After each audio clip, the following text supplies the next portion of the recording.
Olá, seja bem-vindo a mais um vídeo especial na Escola de Profecia, a mais uma apresentação preparada especialmente para si. E como eu prometi, estou aqui para continuar a apresentar o podcast, onde iniciamos falando sobre o grande assunto dos OVNIs, o grande assunto das aparições que estão se manifestando pelo mundo. E, à luz da Bíblia e do Espírito de Profecia, como podemos discernir isto? E como podemos ajudar outros a discernir isto? Irmãos, vivemos no tempo do fim. Algo grande está sendo preparado para enganar o mundo. E nós precisamos nos apegar à palavra de Deus. Convido você a uma oração e a gente mergulha neste tema delicado e importante. Pai querido, muito obrigado por este momento especial da noite que nos reúne nesta plataforma a fim de estudarmos a sua palavra, compreendermos os movimentos finais e estarmos firmes na verdade. Que a tua paz e o teu amor habitem no nosso coração. Em nome de Jesus. Amém. Então vamos acompanhar com corações abertos, mente aberta. Vamos a isto. A gente vê isso e vemos que conecta-se com o que Roger Morneau disse. E vamos ver isso também ao longo desta apresentação, o que está acontecendo com o espiritismo atualmente.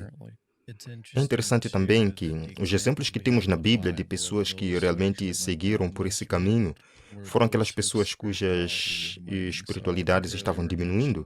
Então, acho que mencionei Saul. Se você olhar em 1 Samuel 28, ele tinha apostatado tanto em seu relacionamento com Deus, que Deus não estava mais se comunicando com ele por sonhos, pelo Urim, nem pelos profetas. Então, o que ele acha que pode fazer? Ele pensa que pode ir a uma mulher envolvida em necromancia, contrariando a vontade expressa de Deus, porque Deus não estava se comunicando com ele por meio de profetas, e trazer Samuel dos mortos para conversar com ele. Era a ideia dele. Você acha que, basicamente, pode ir para o lado de Satanás, violar e ignorar o que Deus já está se recusando a fazer e então, de alguma forma, trazer um profeta e que esse profeta vai ser cúmplice de tudo isso? Não acho. Não.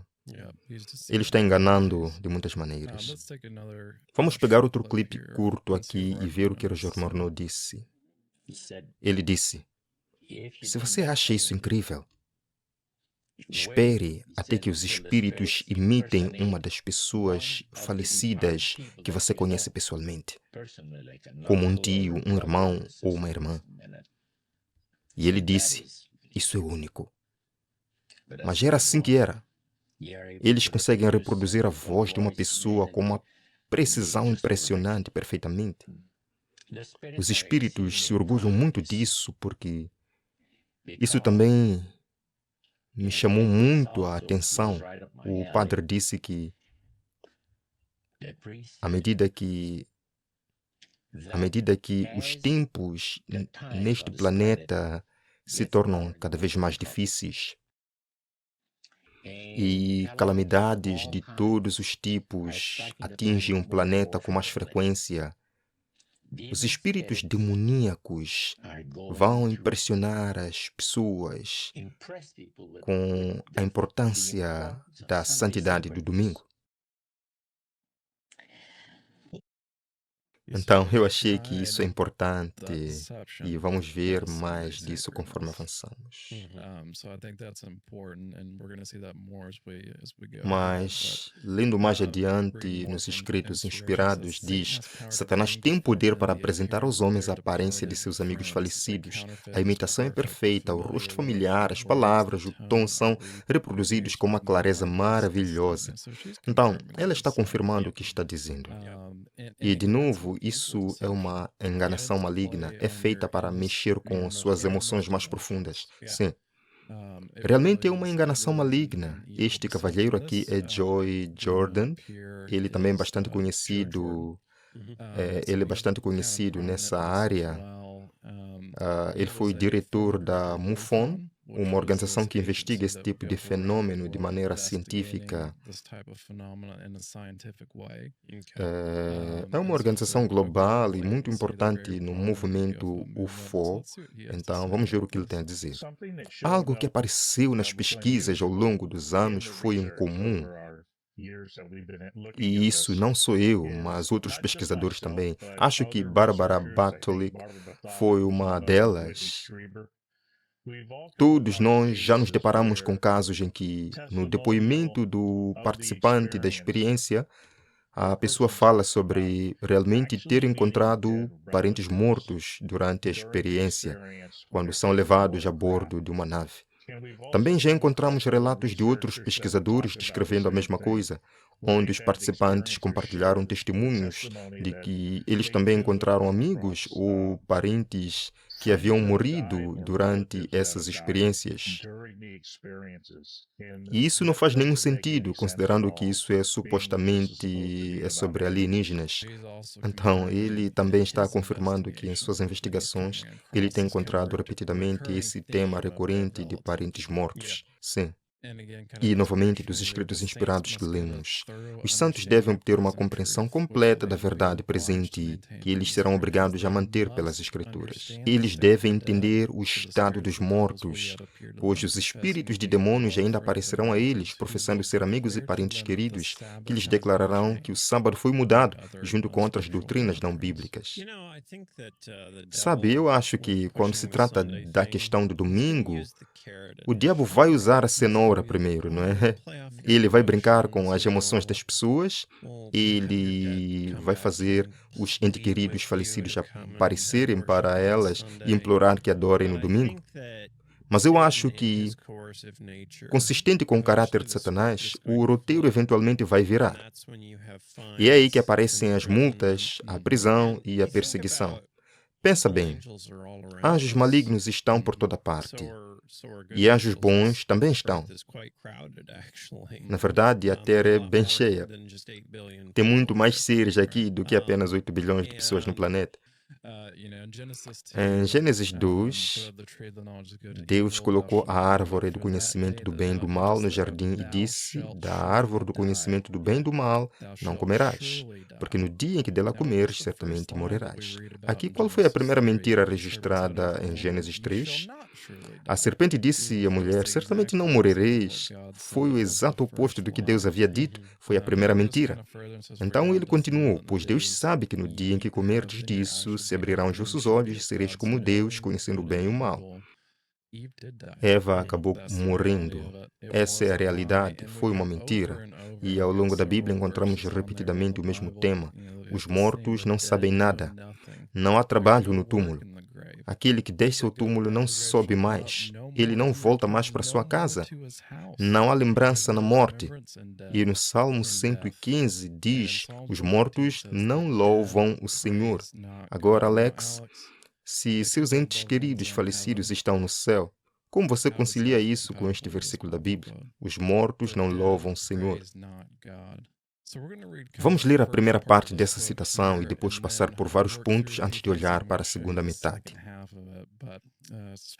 Começa assim: Satanás tem se preparado há muito tempo para seu esforço final de enganar o mundo. A base de seu trabalho foi estabelecida pela garantia dada a Eva no Éden: certamente não morrerás. Pouco a pouco, ele tem preparado o caminho para sua obra-prima de engano no desenvolvimento do espiritismo. Ele ainda não alcançou a realização completa de seus planos, mas isso será alcançado no último vestígio de tempo. Então, a obra-prima do seu engano é a mentira. Certamente não morrerás. Sim. Então, basicamente, se você pecar, você não vai morrer. Vamos repetir isso. Você está me adiantando, mas vai em frente. Então, basicamente, você está entendendo o que eu estou dizendo, James? Sim. É um ataque à justiça pela fé. E claro com certeza. E vamos ver isso, eu prometo, pessoal. Vocês são bons demais. Vejo o sapo que você tem aí no fundo. Sim, o sapo, como os três espíritos imundos.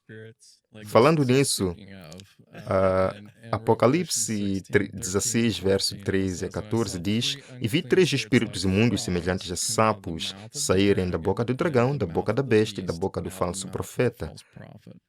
Pois são espíritos de demônios que operam milagres e vão aos reis de toda a terra e do mundo inteiro para os reunir para a batalha do grande dia de Deus Todo-Poderoso. Agora, James, vamos recapitular rapidamente. Quem são o dragão, a besta e o falso profeta? Bem, o dragão é aquela velha serpente, o diabo Satanás. A besta, historicamente, tem sido associada ao catolicismo romano. O falso profeta representa o protestantismo apóstata, começando nos Estados Unidos, como a segunda besta de Apocalipse 13, repetindo, em última instância, a agenda profética da primeira besta. O que quero dizer é o seguinte: os protestantes têm sido os principais na promoção do futurismo e do preterismo, que foram sistemas proféticos introduzidos pelos jesuítas de Roma durante a Contra-Reforma. Exatamente. Agora, esta citação deveria ser familiar para todos nós. Pelo decreto que impõe a instituição do papado e a violação da lei de Deus, nossa nação se desconectará completamente da justiça. Quando o protestantismo estender sua mão através do abismo para agarrar a mão do poder romano, quando alcançar o abismo para dar as mãos ao espiritismo, quando, sob a influência dessa união tripla, nosso país repudiar todos os princípios de sua Constituição, como o governo protestante e republicano, e fizer provisão para a propagação de falsidades e ilusões papais, então poderemos saber que chegou o tempo para a obra maravilhosa de Satanás e que o fim está próximo. Perceba a imagem recorrente do abismo e do precipício. Não estou fazendo uma declaração doutrinária aqui, mas vamos dar uma olhada rápida na influência do Vaticano e sua interação com os assuntos de extraterrestres. Vamos começar do começo. Você está dizendo que é um encobrimento de 90 anos? Mais ou menos, sim, aproximadamente 90 anos. A primeira recuperação ocorreu em 1933, em Magenta, na Itália. Eles teriam recuperado uma nave parcialmente intacta. Há muito tempo se alega que o regime do ditador Benito Mussolini documentou inúmeros fenômenos aéreos não identificados durante aquele período. Um memorando interno dos serviços secretos italianos até inclui desenhos rudimentares dos WAPs relatados. É verdade, é real. Isso aconteceu. O governo italiano supostamente moveu o objeto recuperado para uma base aérea segura, onde permaneceu durante todo o restante do regime fascista, e o Papa Pio XII fez a ponte nessa história. Então o Vaticano estava envolvido no lado italiano da história. Então deixe eu ser bem claro sobre isso. Você está dizendo que a Igreja Católica, o Vaticano, sabe da existência de inteligência não humana nesse planeta? Certamente. Meus irmãos, conseguimos perceber que estamos vivendo num momento de forte engano. Isto não vai parar por aqui. Isto só vai se intensificando à medida que nos aproximarmos do grande dia do Senhor. E a única maneira de sobreviver a este engano é apegar-se às verdades da palavra de Deus. Não existe outro meio. O mundo religioso será enganado. O mundo político será enganado. A sociedade, infelizmente, será enganada. Mas eu e você podemos ainda ser porta-vozes da verdade. Deixe Deus usá-lo para falar e pregar a verdade. Este é o tempo. Deus abençoe sua vida. Vamos terminar com uma oração. Pai, muito obrigado por este momento. Nós queremos nos apegar à Tua palavra. E não importa o que o homem diz, nem a aparência das coisas, nem o que os nossos olhos nos mostram, mas importa o que a Tua palavra nos diz. Que nós possamos viver com esta segurança no nosso coração e nos guarde de todo o mal. Em nome de Jesus. Amém. Deus abençoe. Até o próximo encontro.